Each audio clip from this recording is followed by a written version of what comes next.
YouTube, what the crap's going on? Heir of Ungrim here, and I've got you a replay. This one courtesy of Ghost King, one of the members of my community. I've played battles against him. In fact, I think I just had one up on the channel against him. I think he was the one playing as Khorne when I did Vampire Coast. And here he's going to be playing a battle against Jar, which is also a member of my community. He's the one that's been trying to learn how to play the game with Wicked.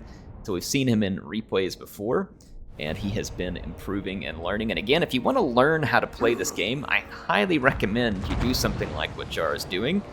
Feel free to join my Discord. There's others, like I think Turin has one. I know he does a ton of multiplayer. There's probably people there who are more than happy to kind of take you on and play battles with you and teach you how to play, and it is certainly one of the better ways to do it. So Jar is going to be rolling Cathay, and on this side we're going to have Ungrim led by Ghost King. Ungrim's army, his main set of infantry here is actually Giant Slayers and Slayers. Interesting choice here. They're vulnerable to crossbow fire and artillery, just like basically any other dwarf infantry, though crossbow fire is a little less effective against shielded dwarf infantry. And in some ways, the Slayers are less vulnerable to these rockets because they're spread out in a wider formation, but Cathay's fire rain rockets are absolutely devastating to infantry at range, and they're actually pretty decent against other artillery as well. They are brutal. So the dwarves would have to respect the range that Cathay can bring. Cathay is probably one of the few factions that can really just stand toe-to-toe with the dwarves from range. And that's what they're doing here. The two fire rain rockets and the cannon, they are causing tremendous damage to Ungrim's army. Now, however, the dwarves have taken a bit of an unconventional build. They've taken a ranger build. And we've seen this one from the dwarves in the past. In fact, I played against one in my most recent stream. It did not work out in that stream. However, I think it was 2 streams ago. But in this case, we'll see whether or not it will work.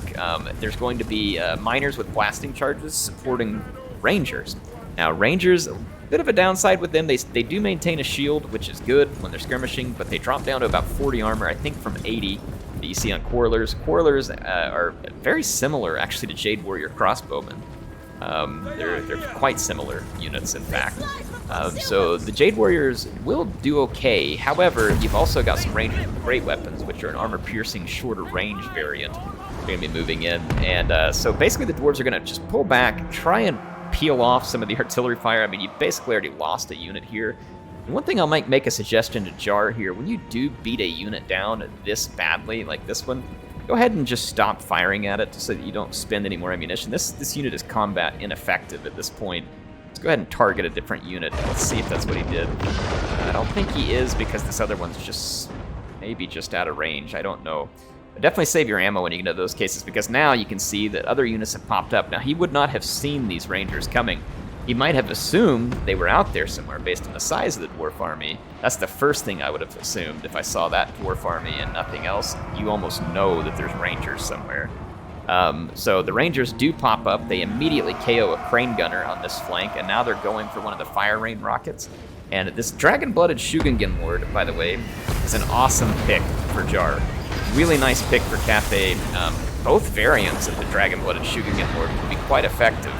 Here, he's going to drop this, I forget the name of this spell. I'll have to pull over here and take a look at it. I'm not perfect with Cathay's spells yet. It is this Wall of Wind and Fire. And then there's Dragon's Breath. Dragon's Breath is what he just dropped right here. Now, Dragon's Breath is very good. In this case, you can see it just ate that ranger unit straight up. Now, Wall of Wind and Fire is good, but only when the target's kind of fixed.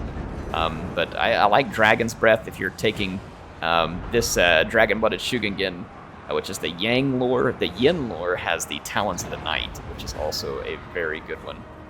Crane Gunners got knocked out over here again, so that is 2 very key targets. Look at this, Fire Rain Rocket knocked out. Didn't really have any ammo left, so that stinks for the dwarves, but whatever, you killed it. And they're making some nice progress on that flank. They do have a crossbowman they have to get through. Now, Jar immediately starts to chase a lot of these units. Now, chasing them with the Dragon-Blooded Shugingen Lord, and then hitting them with these magic, that's totally cool. The dwarves have no answer to that. I think that's a great move. He's also chasing them with Jade Warriors, and I don't recommend this. In fact, what I think should be done here, and we'll see how it turns out, I could end up being wrong, but when you do have these shielded, heavily armored units and you're fending off rangers, and you want to keep your artillery and your crane gunner safe, typically, and I don't have my telestration tools turned on, but what he should do is use the shielded armored units to zone out the rangers. So place them in a wide swath around your army. Do not let the dwarf crossbows get close enough to shoot your sky junk. or your fire rain rockets, or your own crossbows, or crane gunners, you use them as a protective shield, more or less, and push the enemy back. But don't chase them. You push them back, and if they want to shoot at you with your shield and your armor, you let them do it. And you let your skirmishing continue to do its work while pushing them back. And then see, that would force the dwarf infantry into fight, which is going to happen eventually. So Ungrim is moving in with the Slayers, using the opportunity with the artillery somewhat distracted to do so, though the artillery is still getting a lot of kills. Cathay's artillery here was quite effective. Another beautiful shot there from the dragon-blooded Shugingen Lord, who is really getting some work done. Sky Junk is slowly piling up a lot of kills as well. Those can be very effective units if they're left to their own machinations for long enough. And this one, the dwarves don't have much answer to right now because they're busy elsewhere. Now, that said I wouldn't chase. However, there are quite a few units over here being nullified in this fight. So we'll see how it balances out. The downside is it's leaving these Slayers with a fairly wide open track into what's left of the artillery. Fortunately, though, the artillery's used most of its ammunition, but losing this Jade Warrior crossbowman with shields to a Slayer would be a really bad loss for Cathay. But in the meantime, that Shugingen Lord over here getting good damage done. But here comes Ungrim, and the Shugingen Lord's going to want to get out of here very, very quickly. It is not a fight they want to be in, and that is exactly what happens, and I'm not surprised. So that is Cathay's main challenge here. They are going to need these crossbowmen desperately in order to try and stop Ungrim, because the Shugingen Lord, though not terrible in melee, is not great. So it's going to take something really special to get Ungrim off the battlefield, and I just don't know what Cathay is going to do if it's not with these Jade Warrior crossbows. But see, those Warrior crossbows are now caught by these Slayers, and Slayer's not great against armor, but I have a hard time imagining these crossbowmen are going to be able to stand up to that melee. Slayers are unbreakable and relentless. Yeah, you're simply not going to catch a break from them. They'll literally fight to the death, as you know. See over here, the chasing may have been okay at pushing these units back, but now you've got several units removed from the main fight, and the dwarves have a unit in your way on the way back. So this giant Slayer here does do pretty good AP damage. And these swordsmen really don't want to be in that fight. You can see this one's already killed 106 entities. I see the Shugingen Lord putting some charges on Ungrim. Obviously, probably not looking to stick around long. We got a foe seeker here. Yep, there it goes. Takes off. Great move by Jar. Don't stick around in that fight. Don't stick around in that fight. You can see that these Rangers are picking at the Sky Junk. This is one of the benefits of the Sky Junk being a single entity. Look at this, another spell coming down here. This is a wall of wind and fire, and I don't know if the dwarves are going to move in time. They certainly can move. They're not fixed. They're getting eaten alive by that spell. Oof, that Shugingen Lord is really getting some work done. The dwarves were a little slow to react there, and they paid a pretty stiff price for it. But again, if I'm just looking at this one, I think Cathay has done a good job at taking out a lot of units. They've made some mistakes. Ungrim. Got to deal with Ungrim. He is not easy to deal with. There's no, I'm thinking of units that would be okay against Ungrim. Ungrim probably wouldn't love fighting like a bunch of Celestial Dragon Guard, but then again, who's going to bring those against dwarves because they're meant for anti-large? Like, Cathay does not have a good ground answer to Ungrim. Really, your best answer to Ungrim as Cathay is to shoot him, and you'd want to shoot him with a lot of crossbows. The dude's still pretty tough. I think he has some missile resistance, if I remember right. He does 15%. He's got 120 armor too, but some kind of consistent shooting. Like, so for instance, if the Cathay army would have been able to spread out earlier and put that defensive front up and keep the crane gunner safe, then Ungrim dies. There's no way Ungrim gets anywhere near the Cathay lines with crane gunners around. But, you know, in this case, Ungrim's rolling around relatively unchallenged, and you can see most of the Cathay stuff is gone. It's going to be forced to fight. Now, they've got a lot of swordsmen over here. Quite a few of them would still be alive, even if these Rangers fire all their ammunition. But, like, all of these swordsmen against Ungrim, like, if I'm just a betting guy, I'm betting on Ungrim. Especially after they've been softened up by the crossbows and what's left of these Slayers. Like, I'm betting on Ungrim if I had to take that bet. And we'll see, because he's not necessarily an anti-infantry lord, but he is very powerful. He's got plenty of AP damage as well, and he's unbreakable. So the unbreakable part's going to be pretty challenging there. Look at that. It's continuing to get some value out of the Sky Junk. 205 kills. Very well done with the Sky Junk. It ended up being a very good pick here because the Dwarves just did not have an answer to it consistently. You can see they did work on it. The Dwarves definitely put some work into it, but these single entity artillery pieces like this, putting work into it doesn't much matter if you don't kill it before it gets rid of its ammunition.